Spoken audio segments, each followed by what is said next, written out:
All right, let's dive into some seriously heavy stuff today, folks. We're talking about freedom and how some of the greatest minds have wrestled with it. Yeah, you've got these iconic texts, the Federalist Papers, laying the groundwork for American democracy, and then J.S. Mill's On Liberty, this Yeah. powerful defense of individual freedom. But here's the thing. Yeah. Are they really both about freedom? Or are they, in some ways, kind of blueprints for control? You know what I mean? That's the million-dollar question, isn't it? Yeah. And to help us unpack this, we're bringing in a wild mix of voices. Socrates, Joe Rogan, Kanye West, even Nietzsche. Each one's going to throw their own unique spin on this. Oh, man, I can already imagine the sparks flying with that crew. Right. Like, picture Socrates just grilling the founding fathers on their ideas about a strong central government. That really justice guys? Or are you setting the stage for a new kind of tyranny? Exactly. And then you've got Joe Rogan, always up for a good revolution, poking at the whole system and how it balances individual freedom with, well, keeping things from falling apart. And then there's Kanye. Always wanted to shake things up. He actually said his vision goes way beyond the Federalist Papers. Is that just ego, or is there something deeper there? And let's not forget Nietzsche. He was all about pushing boundaries, critiquing what he saw as weakness. I bet he'd have a field day with Mill's On Liberty. Is it true freedom or just a way to coddle the masses? And this is going to be an intellectual roller coaster. So let's start with the Federalist Papers.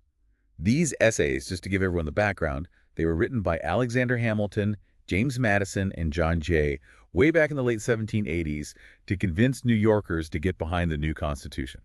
And running through these papers, there's this real anxiety about factions, not just like mob rule, but any group, majority or minority, that might put their own interests above everyone else's.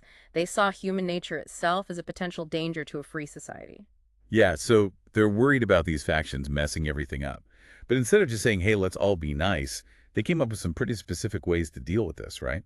Oh yeah, for sure. Checks and balances, separating powers, representative government. It's all about making sure no one group gets too powerful, forcing everyone to work together and, compromise. Like pitting ambition against ambition. Exactly. Brilliant, but also kind of risky, don't you think? Totally. And let's not forget, they're writing this right after a revolution. They'd seen firsthand what tyranny looks like. Plus, there were already uprisings happening like Shays' Rebellion. Things were pretty shaky. Absolutely. And you know what? There's this awesome detail that shows just how intense the debate was. When an anti-Federalist writer using the name Cato criticized the Constitution, guess who Hamilton chose to respond as? Caesar. Whoa. That's a power move right there. Invoking Caesar, the guy who represents both strength and ambition. Talk about throwing down the gauntlet. And it shows that tension running through the Federalist Papers. They want individual rights, limited government, but they also know you need a strong hand to keep things from falling apart. It's a delicate balance for sure. And that's where I think Socrates would jump in. Picture him right there in the middle of the Constitutional Convention with that sly grin and those piercing questions. Gentlemen, you say a strong central government will protect us from tyranny, but who will protect us from the government itself? Man, the founding fathers would be sweating bullets. Would they see their system as truly just or just the best they could do? It's a question that still haunts us today, and it leads to another big one. Would Socrates see the U.S. Constitution as a just system? Tough one. But hey, let's shift gears a bit and bring in John Stuart Mill and his masterpiece, On Liberty. Now, Mill, he's coming at this whole freedom thing from a different angle. On Liberty is practically a love letter to individual freedom, a warning against any kind of societal control that stifles who we are. For Mill, society trying to force its values on people, that's straight up tyranny, even if it's, well-intentioned. Yeah, so he's all about letting people live their own lives as long as they're not hurting anyone else. Which brings us to his famous harm principle, right? Exactly. It sounds simple, but it gets tricky fast. What exactly counts as harm? Well, obviously stuff like violence, stealing, that's pretty clear cut. But what about things that aren't so direct? You see, that's where it gets interesting. Mill makes this distinction between, direct harm, which is easier to define, and indirect harm, which is way more blurry. So let's say spreading misinformation online. Doesn't physically hurt anyone, but could have all sorts of bad consequences. Bingo. That's the kind of stuff that makes Mill's work so relevant today, especially in this whole digital age. Free speech, censorship, harmful content. Yeah. Where do you draw the line? Yeah, it's like he's forcing us to think about how our actions, even online, ripple out and affect everyone else. Freedom isn't just about individual rights. It's about taking responsibility for how our choices impact the whole community. And Mill isn't just about stopping harmful stuff. He also talks about building a society where people can govern themselves, think critically, be empathetic. It's not enough to just shout about your freedom. You got to use it wisely. It's that balance between individual freedom and the well-being of everyone that makes this whole thing so tricky. Which is probably where Nietzsche would jump in with a raised eyebrow. Oh, absolutely. Nietzsche, with his whole will to power thing, he might see Mill's harm principle as a way of holding back the strong to protect the weak. Like if you're constantly worried about causing harm, you'll never reach your full potential, right? So for Mill, it's about creating a just society. But Nietzsche might see it as creating a society of mediocrity. Exactly. It's all about perspective. And that's what makes this so fascinating. We're not after easy answers here, but rather exploring all the different facets of freedom. Both Mill and Nietzsche make us think critically about how we shape our society. And speaking of shaping society, let's bring in Joe Rogan. He loves talking about revolution, those moments when the whole system gets flipped on its head. What do you think he'd say about all this? Oh man, Rogan would be all over this. I can just hear him saying, look, even with the best systems, the ones designed for freedom, there's always going to be friction, human nature, the desire for power, the resistance to being controlled. That stuff's always going to cause trouble. So even with something like the Federalist Papers or On Liberty, you can't completely control how people are going to behave. Exactly. Rogan's always talking about how history repeats itself, civilizations rise and fall, and how rebellion shakes things up. He'd probably see these texts not as like the final word, but more as a starting point for conversation that never ends. Yeah, freedom isn't a destination, it's a journey, and it's going to be messy. Absolutely. And speaking of messy, let's loop back to Kanye for a sec. That whole thing about his vision being bigger than the Federalist Papers, that was a wild statement. It definitely got people talking. But maybe there's more to it than just ego. Right, like maybe he's really frustrated with the way things are. Maybe he's saying, look, the old ways aren't working. We need something new, something that lets people truly express themselves and build their own lives. It's like he's looking at the system and saying, this isn't cutting it anymore. We need to think bigger. And beneath all the Kanye-ness, there's a point there.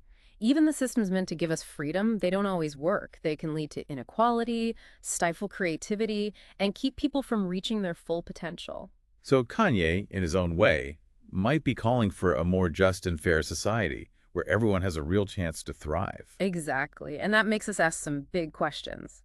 What would a society that really puts creativity and self-expression first look like? Could it actually go beyond the Federalist Papers? And how would we balance all that freedom with keeping things from falling apart? Those are some heavy questions. This whole deep dive is really showing us that freedom isn't just some simple concept.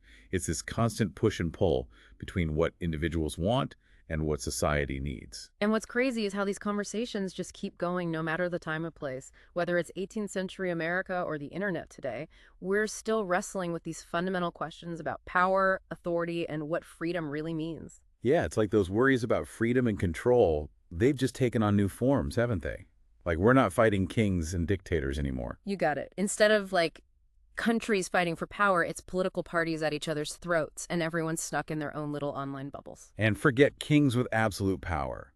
Now it's big tech, algorithms deciding what we see, cameras everywhere you look. It's a whole different ballgame. Totally. But it's still about power, right? And how it can chip away at our freedom, even if it's not as obvious as it used to be. And think about Mill's harm principle now. Yeah. Misinformation, online harassment, all that nasty stuff. That throws a wrench into the whole balancing act between individual freedom and, well, keeping society from going off the rails. Right. It's not just physical harm anymore. It's this whole new world of harm that's way harder to define, let alone control. It's like we're trying to figure out this whole new set of rules for a game that keeps changing. Exactly. How do you protect free speech and at the same time stop all the toxic stuff that can do real damage? Mill gives us a starting point, but man, it raises a lot more questions than it answers. Which is probably where Rogan would jump in and say, hey, we can't just keep looking back at these old books for all the answers. We got to keep up with the times, figure out what freedom means in this crazy new world. Oh, yeah. Rogan's all about pushing boundaries, challenging the norm. He'd be like, we got to be ready to adapt, to shift our thinking as things change. So it's not just about like literal revolutions and overthrowing government. No way. It's about being open to new ideas, questioning everything, rethinking what a free society can even be. Yeah. Maybe it's not about tearing everything down, but more about being willing to rebuild, to create something better. Exactly. And that's where, believe it or not, Kanye's got a point. That whole thing about his vision going beyond the Federalist Papers, yeah, sounds kind of crazy. It definitely does. But it also shows that we can't be afraid to dream big, to imagine something totally different. Like that same energy that fueled the American Revolution. Yeah. It's about breaking free from what's holding us back and creating something new, something that fits who we are now. So maybe Kanye, in his own way, is pushing us to think about a future where creativity and self-expression are at the very center. Absolutely. And that brings us back to the heart of this whole deep dive, doesn't it? It does. From those founding fathers worrying about control to the wild world of the internet, it all comes down to this. Freedom's not something you just get. It's something you got to fight for, think about, constantly work at. It's not the finish line, it's the whole race. Exactly. So as you go out there, think about this. What does freedom mean to you in all this chaos? How is it being threatened, maybe in ways you haven't even noticed? And most importantly, what are you going to do to make sure freedom survives? Not just for some, but for everyone. Wow, that's a lot to chew on. But hey, that's what these deep dives are all about, right? Getting those brain gears turning. So keep thinking, keep questioning, and until next time, stay curious.